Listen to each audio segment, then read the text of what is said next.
আসসালামু আলাইকুম। আমরা ষষ্ঠ ব্যাংকিং ডিপ্লোমা এআইবি পরীক্ষা প্রস্তুতির জন্য ক্রেডিট অপারেশনস এন্ড ম্যানেজমেন্ট কম। তো মডিউল সি দেখব। মডিউল এ এবং বি আমরা দেখেছি।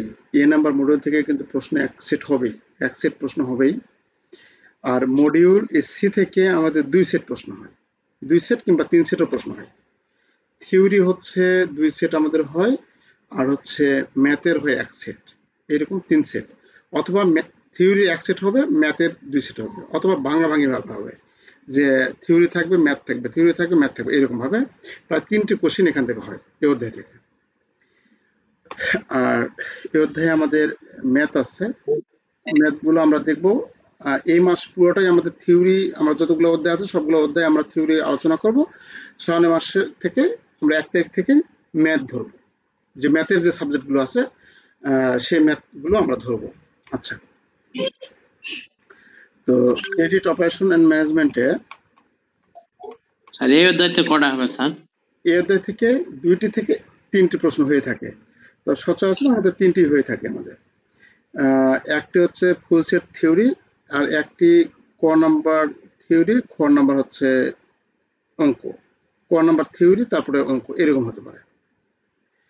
আচ্ছা, তো এখানে আমাদের এই অঙ্ক প্লাস প্রশ্ন দুইটি, আমাদের প্রশ্নর মিনিং গুলো বোঝা আমাদের সবচেয়ে বেশি জরুরি। এটা আমি প্রত্যেকবার বলি, প্রশ্নের মিনিং যদি আপনি না করতে পারেন তাহলে আপনি অন্য একটা প্রশ্নের অ্যান্সার লিখে দিয়ে চলে আসবে, তাহলে কিন্তু সেটা ভুল হয়ে যাবে। প্রশ্ন সবসময় যেন এখানে ক্রিটিক্যাল প্রশ্ন করে, প্রশ্নের উত্তর আপনার জানাই আছে, প্রশ্ন ক্রিটিক্যাল করার ফলে সেই জিনিসগুলো মানে উল্টাপাল্টা হয়ে যায় আমাদের। আচ্ছা, মডিউল সি, এখানে আমাদের term loan, working capital, financing, এখানে আমাদের এই দুটো বিষয় নিয়ে আলোচনা করব। তো এই টার্ম লোনের ক্ষেত্রে, যেমন মেয়াদি লোনের ক্ষেত্রে আমাদের দুইটি বিষয় এখানে অ্যানালাইসিস করতে হয়। একটি হচ্ছে আমরা তার কারবারের রেশিও দেখি, যেমন তার হচ্ছে অ্যাকাউন্ট, দেনাদারের টার্নওভার ঠিক আছে কিনা, পাওনাদারের টার্নওভার ঠিক আছে কিনা, মজুত পণ্যের টার্নওভার ঠিক আছে কিনা, তার মধ্যে হচ্ছে এরকম রেশিও দেখি আমরা, তাই না? ক্যাশ ফ্লো এগুলা ঠিক আছে কিনা দেখি। আরেকটা কি দেখি, আরেকটা দেখি হচ্ছে এই টার্ম লোন যে তাকে আমরা দিচ্ছি, মেয়াদি লোন যে দিচ্ছি আমরা, সেই ব্যক্তিটা লোন নিয়ে কোন জায়গায় সে ইনভেস্ট করবে, কোন খাতে আমরা বিনিয়োগ করতেছি। এটা কি রাইস মিল, অটো রাইস মিলে বিনিয়োগ করতেছি, না এটা কি আমরা ওই যে সৌর বিদ্যুৎ খাতে যেটা আছে, বা এসএমই খাতে, কোন খাতে আমরা বিনিয়োগ করতেছি, এবং সে টাকাটা ওই ব্যক্তিটা ও টাকাটা নিয়ে কোন খাতে খাটাবে, সেই খাত থেকে তার রিটার্ন কিরকম ভাবে আসবে, হ্যাঁ, এই রিটার্নটা কিরকম ভাবে সে পাবে। সে যদি রিটার্ন পায় তাহলে তো লোন পরিশোধ করবে, তাই না? ওই ব্যক্তি, যে ব্যক্তি লোন নিচ্ছে, সে লোন নিয়ে তো বিভিন্ন জায়গায় খাটালে, টাকা পাইলে তারপর তো আমাদের লোন পরিশোধ করবে, এর আগে তো করবে না। তাহলে ওই ক্যালকুলেশন গুলো আপনাকে করে দেখতে হচ্ছে যে ঠিক আছে নাকি, ওই ব্যক্তিকে, যে ব্যক্তিকে লোন দিব আমরা, সেই ব্যক্তি যা বিভিন্ন প্রকল্পে যে খাটাবে, টাকাটা ব্যবহার করবে, সে ব্যবহার করলে টাকা সেখান থেকে কেমন ভাবে রিটার্ন পাবে, এই হিসাব নিকাশ আমরা করে দিচ্ছি, আমরা ব্যাংকার আমরা করে দিচ্ছি। এই জন্য এখান থেকে দুইটি অঙ্কের উদ্ভব। একটি হচ্ছে রেশিও অ্যানালাইসিস, আমাদের রেশিও ক্যালকুলেশন করতে হয়। আরেকটা হচ্ছে ক্যালকুলেশন করতে হয় ক্যাপিটাল বাজেটিং। ক্যাপিটাল বাজেটিং বলতে বোঝায় যে এই যে ব্যক্তিকে আমরা লোন দিলাম, সেই ব্যক্তি টাকাটা নিয়ে কোন জায়গায় খাটাচ্ছে, সেখান থেকে রিটার্ন কিভাবে পাবে। সে যদি রিটার্ন পায় তাহলে তো আমরা ফেরত পাবো, তার ব্যবসা যদি ঠিক থাকে তাহলে তো আমাদের ব্যবসা ঠিক থাকবে। এই জন্য আমাদের ক্যাপিটাল বাজেটিংটা, এই অঙ্কেরটা সৃষ্টি আর কি, মানে এই অধ্যায়ে দিয়েছে আর কি। তো এই ক্যাপিটাল বাজেটিং একটু অনেক ধরনের জটিল ক্যালকুলেশন আছে এখানে। এটা মোটামুটি একটু সহজ আছে, সূত্র মুখস্থ শেষ। ক্যাপিটাল বাজেটিং বিভিন্ন রকম আকার ইঙ্গিতে বিভিন্ন রকম ইয়া দিয়ে থাকে। তো ভয় পাওয়ার কিছু নেই, এখানে আমাদের সিলেক্টেড কিছু অঙ্ক দেখবো, যদি আসলো, না আসলে আমরা টেনশন নেবো না, অন্য অঙ্কগুলো আমরা দেখবো। আচ্ছা, তো এটা হচ্ছে টার্ম লোন, ঠিক আছে? টার্ম লোনের হিসাব নিকাশ এরকম। আর আছে কি ওয়ার্কিং ক্যাপিটাল। এই ওয়ার্কিং ক্যাপিটাল কি? ওয়ার্কিং ক্যাপিটাল হচ্ছে, এটা কিন্তু আপনি আপনার ব্যাংকের জন্য কিন্তু আপনি ব্যবহার করছেন না, ব্যাংকের জন্য ব্যবহার হবে হয়তো, কিন্তু সেটা আমরা ব্যাংকের জন্য মূলত কিন্তু এটা ব্যবহার করি না। এই অধ্যায়টা পুরোটাই হচ্ছে আমরা কাস্টমারকে লোন দিব তার ক্যালকুলেশন, হিসাব নিকাশ করার জন্য। বুঝতে পেরেছেন? এখন ওয়ার্কিং ক্যাপিটাল এখানে আমরা হিসাব করব যে তার ব্যবসা প্রতিষ্ঠানে কত ওয়ার্কিং ক্যাপিটাল প্রয়োজন। ওয়ার্কিং ক্যাপিটাল জিনিসটা কি? ওয়ার্কিং ক্যাপিটাল হচ্ছে যে তার ব্যবসায়ে চলতি খরচ মেটানোর জন্য কতটুকু টাকা প্রয়োজন, তার কতটুকু টাকা প্রয়োজন প্রত্যেক দিন, সেটা হচ্ছে ওয়ার্কিং ক্যাপিটাল। অর্থাৎ চলতি সম্পদ থেকে চলতি দায়টা মাইনাস করলে যেটা পাওয়া যায় সেটা হচ্ছে ওয়ার্কিং ক্যাপিটাল। এটা আমরা অঙ্কে দেখব। এই মূলত 3 ধরনের কারবার নিয়ে এটা গঠিত আর কি, এই অধ্যায় গঠিত। আশা করি আপনাদের বুঝাতে পেরেছি। আমরা এখন আলোচনায় যাই। তো তাহলে এখানে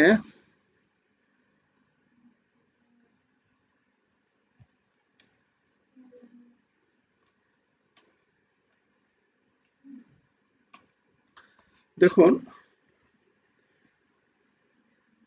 1 নম্বর আছে ক্রেডিট অ্যাপ্রাইজাল।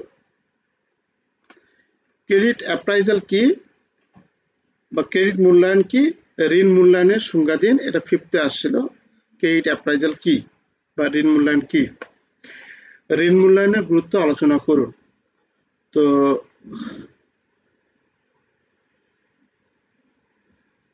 এই বিষয়গুলো কিন্তু আমরা ব্যাংকে যারা কাজ করি তারা কিন্তু প্রতিনিয়ত এই বিষয়গুলো জানি। মানে appraisal, credit appraisal, loan appraisal, এই কথাগুলো তো বারবার আমাদের ইয়া হয়, কিন্তু যখন বই পুস্তকে লিখতে যাই সেক্ষেত্রে আমাদের একটু সমস্যা হয়ে যায় যে কেমনে কি লিখবো। তো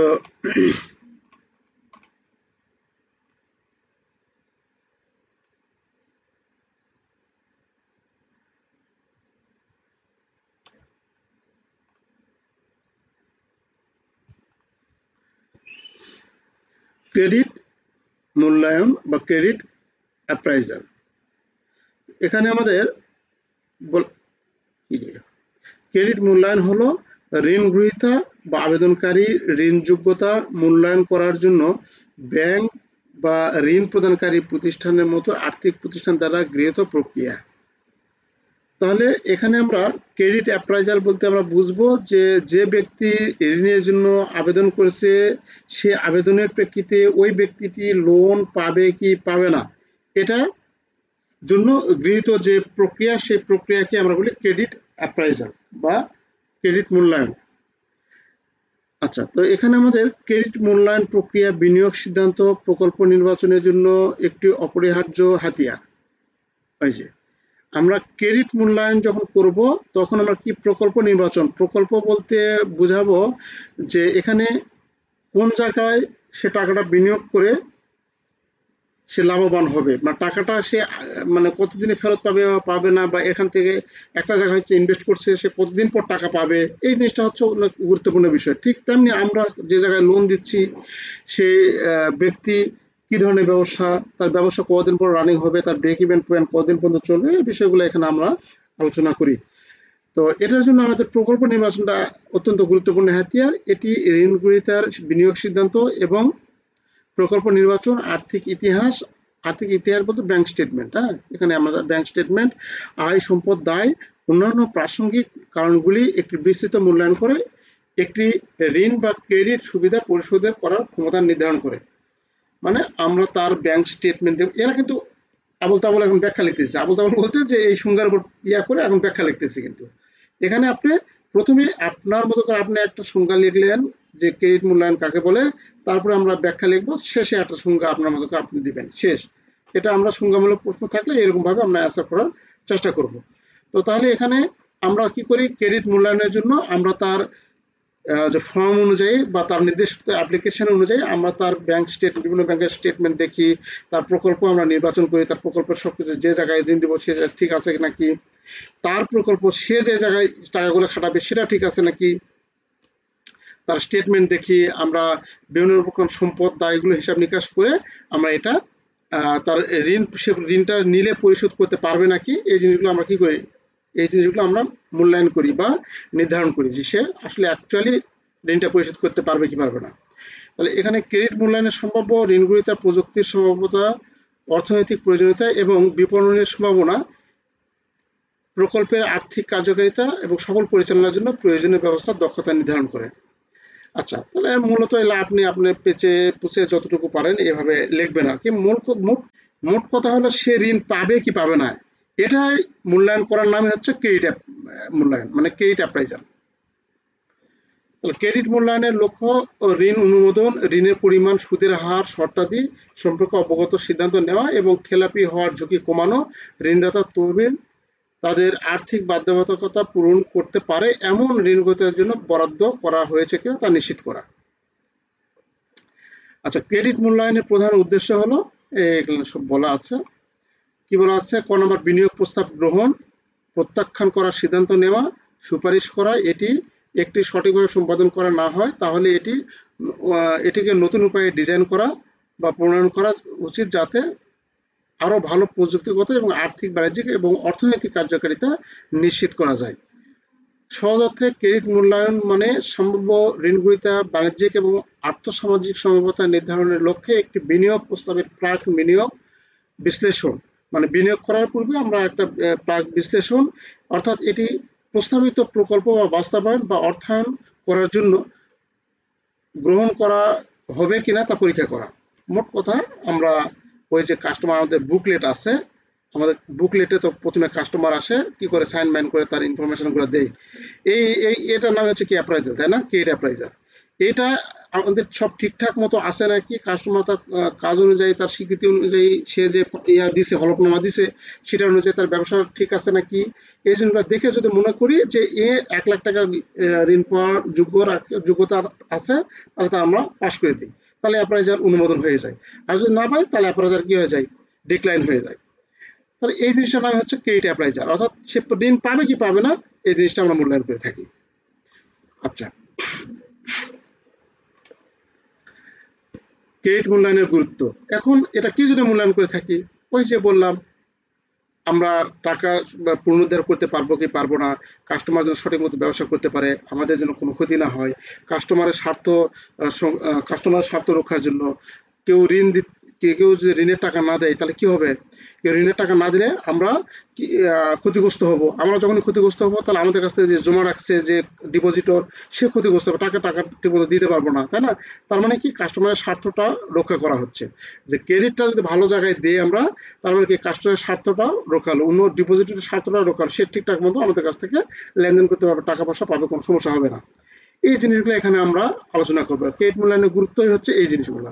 আমাদের ব্যাংকে শক্তিশালীকরণ, আর্থিক দিকে আর্থিক নিরাপত্তা প্রদান, বাংলাদেশ ব্যাংকের গাইডলাইন ফলো বা নিয়ম নীতি ফলো করা, এই জিনিসগুলো এখানে আসবে আমাদের। হ্যাঁ, ক্রেডিট মূল্যায়নের গুরুত্ব আমরা বানিয়ে লিখতে পারি।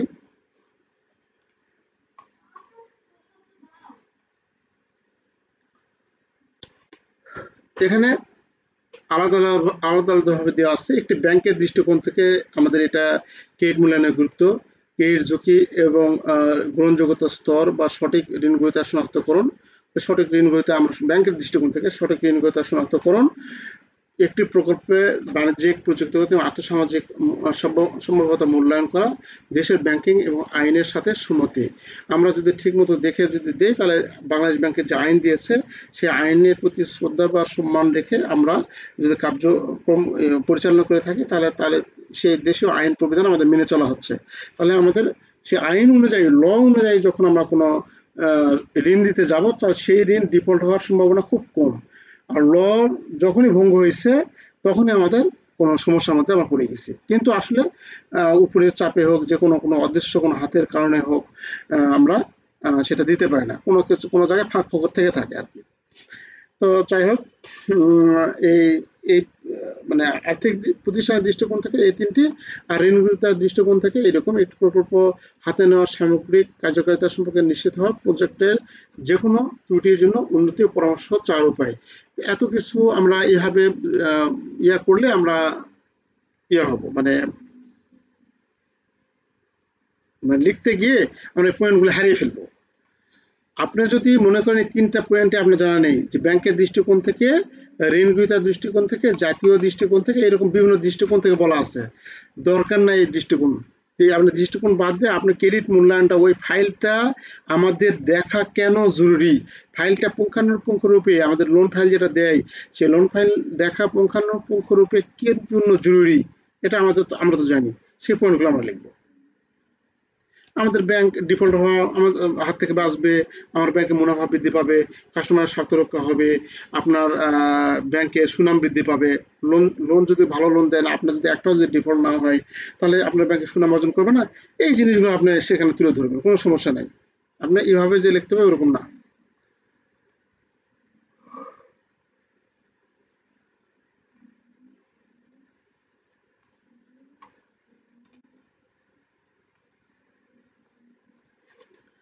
তো তাহলে একটি ক্রেডিট প্রস্তাব মূল্যায়নের করার বিভিন্ন কৌশল, মূল্যায়নের বিভিন্ন দিক।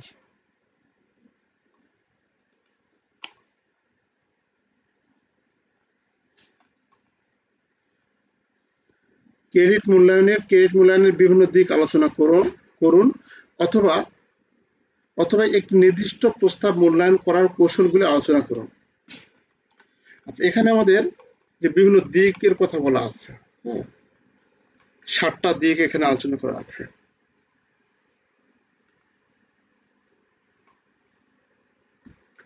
প্রশ্নটা কি ছিল? ক্রেডিট মূল্যায়নের বিভিন্ন দিক আলোচনা করুন। মানে ক্রেডিট যে মূল্যায়ন করব বা মূল্যায়ন করা হয়, সে ক্রেডিট মূল্যায়নের বিভিন্ন দিকগুলো আলোচনা করতে হবে, বা একটি নির্দিষ্ট ক্রেডিট প্রস্তাব মূল্যায়ন করার কৌশলগুলি। তাহলে এখানে আমাদের আছে ব্যবস্থাপনা দিক। যখন আমাদের প্রশ্নের দিক থাকবে, দিক লিখবো। যদি কৌশল থাকে, তাহলে আমাদের এখানে কৌশল লিখবো, সংগঠনের কৌশল, ব্যবস্থাপনার কৌশল, এরকম কৌশল লিখবো।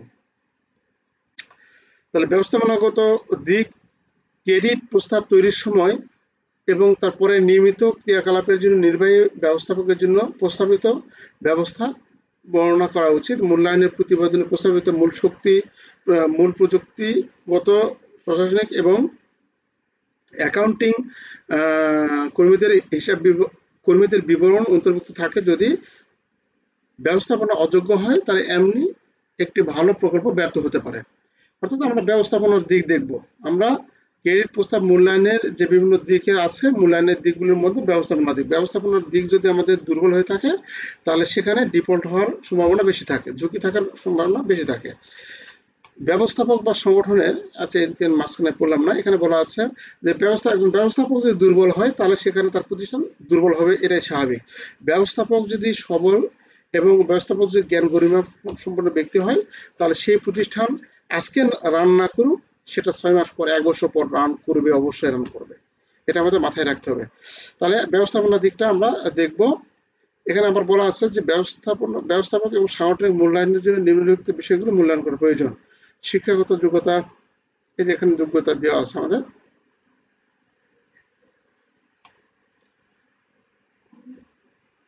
আচ্ছা, তারপরে আছে সংগঠনের দিক। তাহলে আমরা দেখলাম ব্যবস্থাপনার দিক, তার ব্যবস্থাপনা ঠিক আছে কি ঠিক নাই।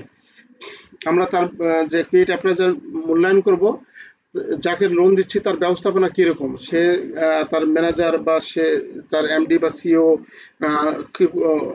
জ্ঞান গরিমা সম্পন্ন লোক, না সে বোকাশোকা লোক, না দুর্বল লোক, না কি লোক, সেই জিনিসটা আমরা দেখব। যদি সে চালাক এবং চতুর হয়, তাহলে সে অবশ্যই তার প্রতিষ্ঠানকে একটা সময় ভালো জায়গায় নিয়ে যাবে।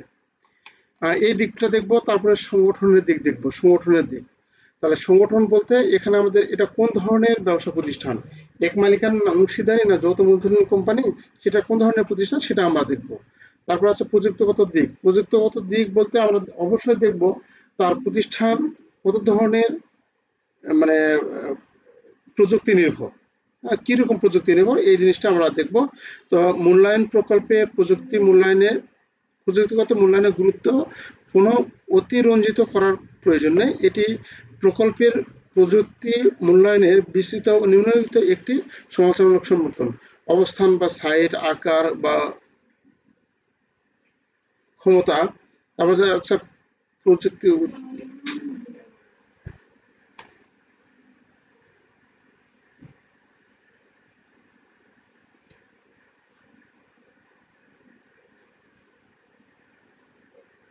এটা থাকবে না। আকার বা ক্ষমতা, প্রযুক্তি এবং সরঞ্জাম, বিল্ডিং এবং লেআউট। মানে আমরা যেখানে দেব, যে প্রতিষ্ঠানকে লোন দেব, সেই প্রতিষ্ঠানে কতটা তার প্রযুক্তি নির্ভর, সে বিষয়টা আমরা এখানে খেয়াল করব। আর্থিক দিক, আর্থিক দিক থেকে আমরা দেখব যে সে আর্থিক সাইটগুলো কিরকম সে হিসাব নিকাশ করে থাকে, তার ব্যবসা প্রতিষ্ঠান যদি বিক্রয় হয়ে থাকে তাহলে সেই বিক্রয়ের টাকা কোনো ব্যাংকে জমা রাখে না বিক্রয়ের এমনি হিসাব, এই বিষয়টা আমরা দেখব। তাহলে আর্থিক দিক মূল্যায়নের মূল উদ্দেশ্য হলো কি, প্রস্তাবিত প্রকল্পটি ভবিষ্যৎ বছর এবং আর্থিক সুস্থতার পরিপ্রেক্ষিতে কার্যকর কিনা তা মূল্যায়ন করতে হবে। প্রকল্পটি তার দীর্ঘমেয়াদী ঋণের বাধ্যবাধকতা মেটানোর জন্য সমস্ত অপারেটিং কস্ট এবং আচ্ছা এত কিছু স্বাভাবিক দরকার নেই। আমাদের আর্থিক দিক থেকে দেখবো যে আমরা যে প্রতিষ্ঠানকে লোন দিচ্ছে সে আর্থিকভাবে কতটা স্বাবলম্বী বা আর্থিকভাবে সে কতটা স্বচ্ছতা প্রকাশ করে, সে কি আর্থিক লেনদেন করে, সেই আর্থিক লেনদেন তার রেজিস্টার বুক আছে, ক্যাশ ডে বুক আছে, ক্যাশ বুক আছে নাকি সেলস বুক আছে না, এই জিনিসটা আমরা দেখবো আমরা। এবং তারা হচ্ছে বিক্রয় কত করছে, বিক্রয় রেজিস্টার বের করব, বিক্রয় করছে আজকের দিনে 1,20,000 টাকা বিক্রি করছে, এই 1,20,000 টাকা কি ব্যাংকে জমা হয়েছে, ব্যাংকের স্টেটমেন্টের সাথে মিলে দেখব। দেখলে আজকের তারিখ এবং আজকে জমা তারিখ যদি মিল না থাকে, যে আজকে কোনো জমাই হয়নি, তখন আমরা ধরে বলবো যে ভাই 1,00,000 টাকা যে বিক্রয় হলে 1,00,000 টাকা কি করছেন, এটা ব্যাংক স্টেটমেন্ট তো হিট করতে করেনি বা দেখি না, এটা কি কি করছেন, আপনি কি দেনা পরিশোধ করছেন, বা এইরকম ভাবে আমরা বিভিন্ন স্বচ্ছতা যাচাই করব, যে আমরা তার ব্যাংক স্টেটমেন্ট এবং আমাদের বিভিন্ন আর্থিক যে বিবরণী রয়েছে এই বিবরণীগুলো আমরা মিল করে দেখব। এগুলো হচ্ছে আর্থিক দিক। হ্যাঁ, অর্থ তার ঠিক মতো নগদ টাকা আসছে, নগদ টাকা চলে গেছে, একটা নগদ টাকা প্রবাহ আসে নাকি, আজকে বিক্রি করছে 1,20,000 টাকা, তারপর 4 মাস আর বিক্রি নেয়, 4 মাস বিক্রি নেয়, আবার 1,20,000 টাকা বিক্রি করছে, তাহলে এটা আমাদের কাছে কি, এটা আমাদের ঝুঁকিপূর্ণ। কারণ প্রথম কিস্তি দেওয়ার পর তাহলে 1 2 বছর কিস্তি হবে না, আবার 4 বছরে গিয়ে পরেরটা বকেয়া সহ দিবে, এরকম এই প্রতিষ্ঠান আমাদের কাছে ঝুঁকিপূর্ণ। বিক্রয় কম হোক কিন্তু রেগুলার যদি বিক্রয় হয়, এই ধরনের প্রতিষ্ঠানটা কি আমরা বেশি প্রিফার করবো, তাই না? আচ্ছা, এটা হচ্ছে আর্থিক দিক। তারপর হচ্ছে আর্থসামাজিক দিক। আর্থসামাজিক দিকে এখন বলা আছে সেচ প্রকল্প, বিদ্যুৎ প্রকল্প, পরিবহন প্রকল্প, অন্যান্য। আচ্ছা, তারপরে আছে পরিবেশগত দিক, যেটা পরিবেশগত দিক অবশ্যই আমাদের এটা জানতে হবে। প্রকল্প পরিকল্পনা নকশার মৌলিক ত্রুটিগুলোর মধ্যে একটি হলো পরিবেশগত এবং আর্থসামাজিক খরচের সম্পূর্ণ অবহেলা বা ন্যূনতম বিবেচনা। আচ্ছা, এটা দেখে নেবেন, এটা অনেক গুরুত্বপূর্ণ। তাহলে এখানে আমাদের এ কটা দিক আমাদের অত্যন্ত গুরুত্বপূর্ণ, যে কোন দিকগুলো আমরা আলোচনা করবো, বা ক্রেডিট মূল্যায়নের কোন কৌশলগুলি আমরা মূল্যায়ন করার কোন কৌশলগুলি আমরা ব্যবহার করব সেটা আলোচনা করবো। তাহলে তার কি কি কি দেখবো, তার হচ্ছে ব্যবস্থাপনার দিক, তার হচ্ছে প্রযুক্তিগত দিক, তার হচ্ছে আর্থিক নথি দেখব, আরো তার ম্যান পাওয়ার বা দক্ষতা দেখব, তার ম্যান পাওয়ার দক্ষতা দেখবো, সে তার প্রিমিসিস দেখবো, তার ইকুইপমেন্ট যন্ত্রপাতি দেখবো, এই জিনিসগুলো আমরা দেখবো আর কি।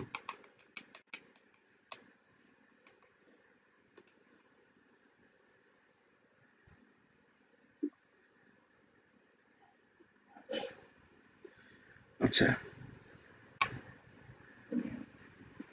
প্রকল্প, আপনি প্রকল্পের ব্যয় বলতে কি বোঝেন? Cost of project, cost of project বলতে কি বোঝেন?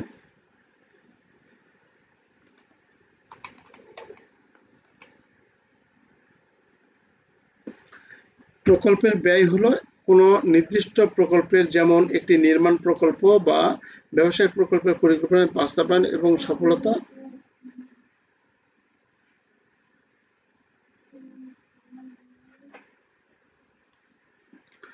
আচ্ছা, প্রকল্পের ব্যয় হলো কোনো নির্দিষ্ট প্রকল্পের, যেমন নির্মাণ প্রকল্প বা ব্যবসায়িক প্রকল্পের পরিকল্পনা বাস্তবায়ন এবং সফলভাবে সম্পূর্ণ করার জন্য স্থায়ী সম্পদের অর্জনের জন্য ব্যয় করা সমস্ত মূলধন এবং প্রকল্পের স্থির ব্যয়, এবং প্রকল্পটি চালানোর জন্য নেটওয়ার্কিং ক্যাপিটাল প্রয়োজনীয়তা, উপকরণ, সরঞ্জাম, ওভারহেড, পারমিট, প্রায়শই অপ্রত্যাশিত খরচ বা প্রকল্পের সুযোগ পরিবর্তনের জন্য আনুষঙ্গিক তহবিল সংক্রান্ত মোট আর্থিক ব্যয়কে বোঝায়।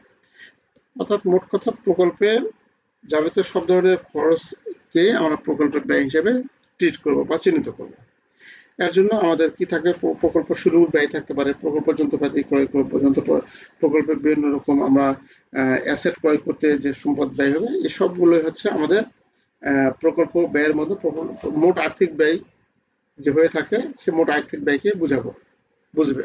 তাহলে প্রকল্পের ব্যয়টা হচ্ছে প্রকল্প স্থাপনের জন্য যাবতীয় যে ব্যয় করতে হয়, সেটা নাম হচ্ছে কস্ট অফ প্রজেক্ট। আচ্ছা, তারপরে এখানে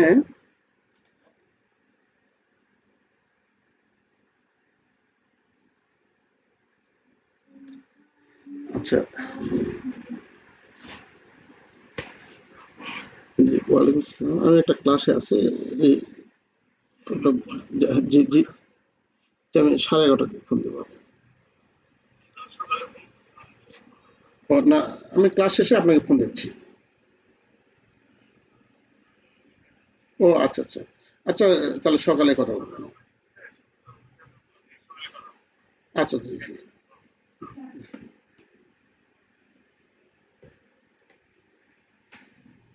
আচ্ছা, তাহলে এখানে প্রকল্প ব্যয়ের কারণগুলি আমাদের বলছে। প্রকল্প ব্যয়ের কারণগুলি, এই যে প্রকল্পের যে ব্যয় হচ্ছে, বিভিন্ন বিল্ডিং আমরা কিনছি, বিভিন্ন জায়গা জমি কিনছি, বিভিন্ন মেশিন কিনছি, এই মেশিনের ব্যয়ের কারণ, মানে এই যে ব্যয় করছি, ব্যয়ের কারণগুলি কি? সহজে আমরা প্রকল্পে বিভিন্ন অ্যাসেট ক্রয় করছি, ভূমি অধিগ্রহণ করে থাকি, তাই না? কোনো মালামাল, কোনো প্রোডাক্ট উৎপাদনের জন্য আমরা বিভিন্ন রকম দ্রব্য সামগ্রী অ্যাসেট বিভিন্ন ক্রয় করে থাকি, সেগুলো হচ্ছে প্রকল্প ব্যয়ের কারণ।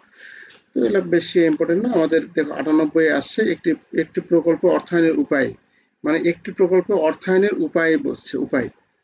তাহলে উপায় বলতে আমরা একটি প্রকল্প, আমরা এবিসি নামে একটা প্রকল্প চালু করছি, এবিসি নামে একটা প্রকল্প চালু করছি। এই প্রকল্পতে আমরা অর্থ পেতে চাই, তাহলে অর্থ কোন কোন খাত থেকে কিভাবে পেতে পারি আমরা, সেই জিনিসটা আমরা আলোচনা করবো 7 নম্বরে।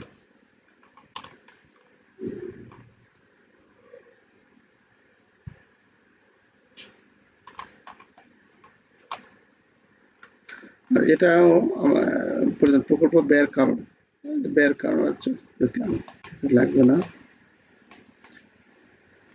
উম,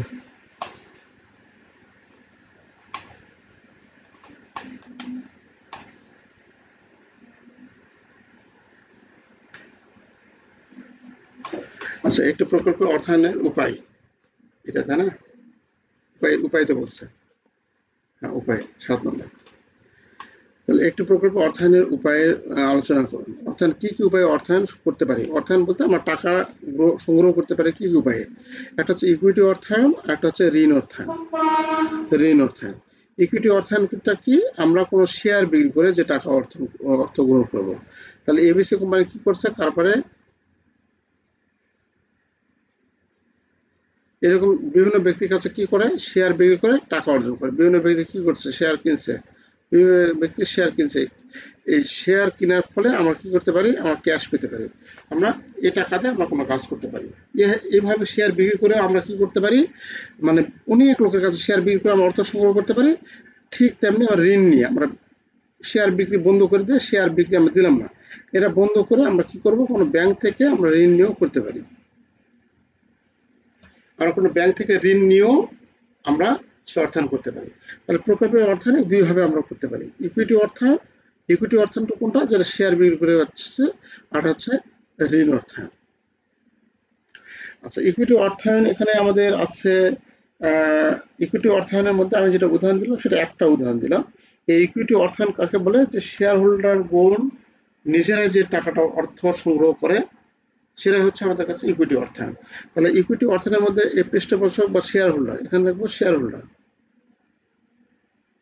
শেয়ার হোল্ডার দ্বারা সরবরাহ করা তহবিল, মানে শেয়ার হোল্ডার মালিকরা যে টাকাটা সরবরাহ করে, সেটা হচ্ছে আমাদের ইকুইটি অর্থায়ন। আরটা হচ্ছে সাধারণ শেয়ার ইস্যু, যে কথাটা বললাম, শেয়ার ইস্যু করে টাকা সংগ্রহ করতে হবে। আর হচ্ছে অগ্রাধিকার শেয়ার ইস্যু, আর হচ্ছে অগ্রাধিকার শেয়ার ইস্যু। তাহলে প্রথমে হচ্ছে ইকুইটি শেয়ারের মাধ্যমে তিনভাবে নিয়ে আসতে পারে, মালিকরা সরাসরি টাকা দিতে পারে, অথবা সাধারণ শেয়ার বিক্রি করতে পারে, অথবা অগ্রাধিকার শেয়ার বিক্রি করতে পারে। এ হচ্ছে ইকুইটি অর্থায়ন। তারপরে আছে ঋণ অর্থায়ন। ঋণ অর্থায়ন তো বুঝলাম, ওই যে ব্যাংক থেকে যে ঋণ নেওয়া, সেটা, এটা বিভিন্ন রকম হতে পারে। সেটা হচ্ছে মেয়াদি ঋণের উপকরণ, বিলম্বিত অর্থ প্রদান, ব্যবসায়ীদের ক্রেডিট।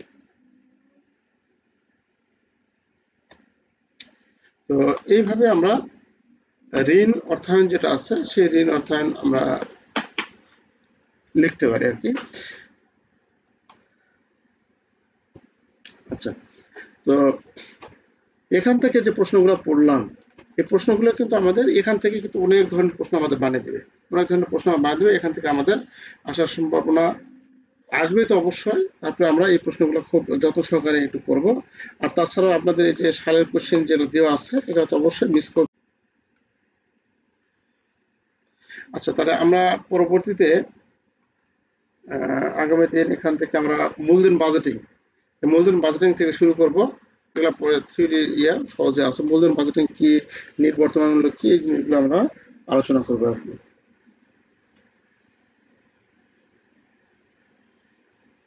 আচ্ছা, তাহলে আজকে এটা এখানে শেষ করছি। পরের যে সাবজেক্ট আছে সেই সাবজেক্ট নিয়ে আজকে শুরু হবে। আহ, সবাই ভালো থাকবেন। আসসালামু আলাইকুম।